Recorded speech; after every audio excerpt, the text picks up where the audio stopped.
درود رفقا، به کانال من خوش اومدید. محمد هستم. ویدیو دومیه که دارم ضبط میکنم و میخوایم راجع به موضوع خودارضایی یا جغ زدن با هم صحبت کنیم. خیلی رک و پوسکنده.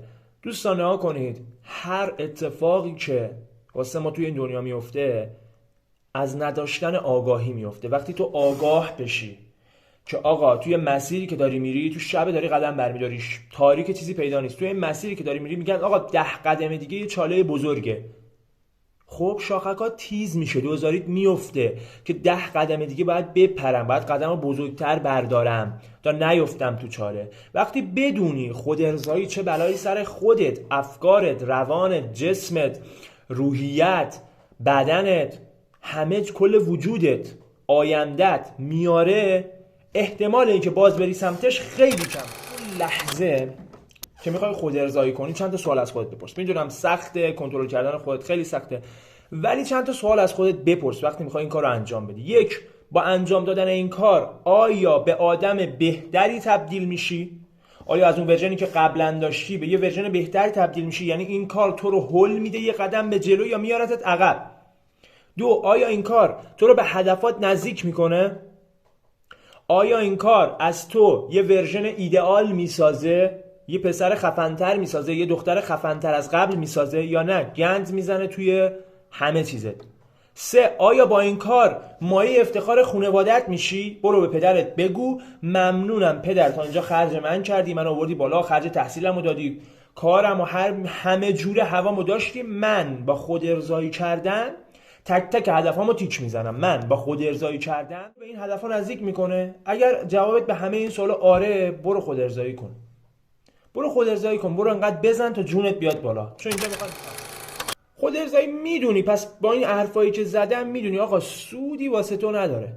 یه 10-15 دقیقه دوپامین فیکه، یه لذت فیکه که واسه تو ترشح میشه، تو یه لذتی هم میبری. همه هم بعد از خودارضایی پشیمون میشن و اون جایی که هستن رو ترک میکنن و این قولم به خودشون میدن که دیگه این آخرین بار بود، دیگه نمیزنم و فلان و اه و بیسار.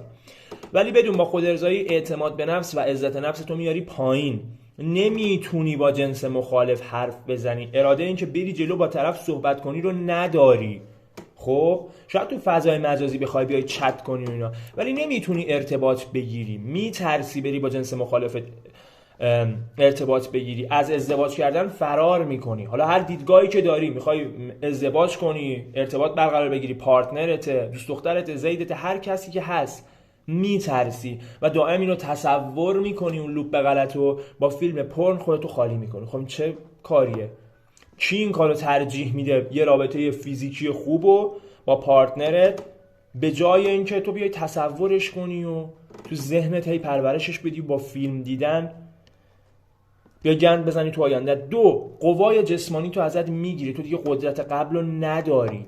از سوی چشمات بگیر، وزوز کردن گوشات بگیر، کمرت بگیر، نازک شدن موهات بگیر، ریزش مو بگیر، تا همه اینا کلن جسم تو، جسم یک سال، فرض میکنیم شما 1 سال داری خودارضایی میکنی، خب جسم 1 سال قبلت با 1 سال بعد خودارضاییت خیلی فرق میکنه، زمین تا زیر زمین با هم فرق میکنه، تعارف هم با هم نداریم. 3، هورمون تستوسترون و هورمون دوپامین رو به شدت توی بدنت پایین میاره. الان وقتمون خیلی محدوده، قرار شد ویدیو رو 4-5 دقیقه جمع کنم.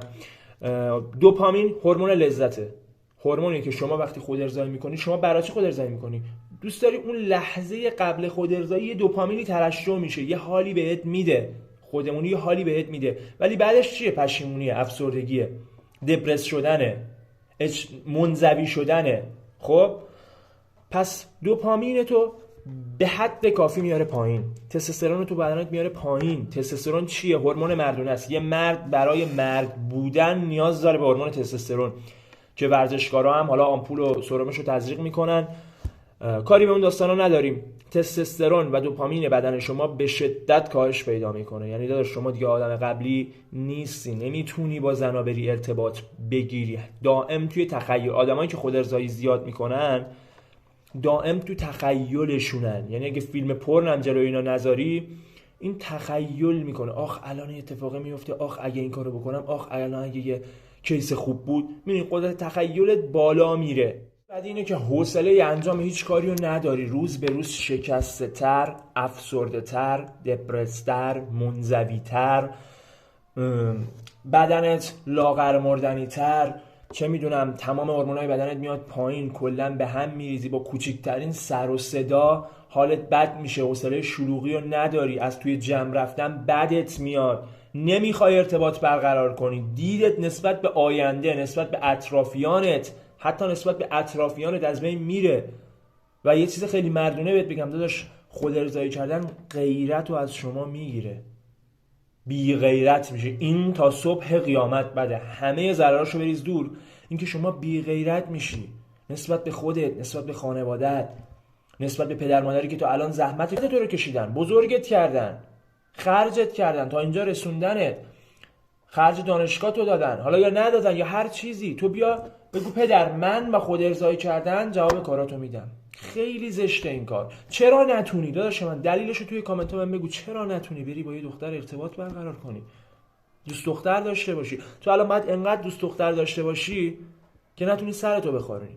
کاری ندارم کار درستیه یا غلطیه ها، میتونی بری زن بگیری اگه شرایطشو داری، ولی خود ارضایی برادر نابودت میکنه. خود ارضایی همه چیز تو ازت میگیره، فارغ از اینکه گناه کبیره است توی اسلام، چه میدونم چند سه هزار تا براش مضرات شمردن و اینا و روانشناسا میگن. خود ارضایی از تو یه آدم پوچه، خلاصش کنم و ویدیو رو جمع کنم، یه آدم پوچه، تنبل، لاغر مردنی، نحیف، به فکر آیندهش نیست، برنامه ریزی نداره، تا لنگ زور میخوابه، اصلا دنیا به یه ورشه. اگر میبینی یه همچین دائما خسته است، انگار کوکنده، اگر میبینی یه همچین علائمی رو داری، به خاطر خود ارضایی کردن داداش من.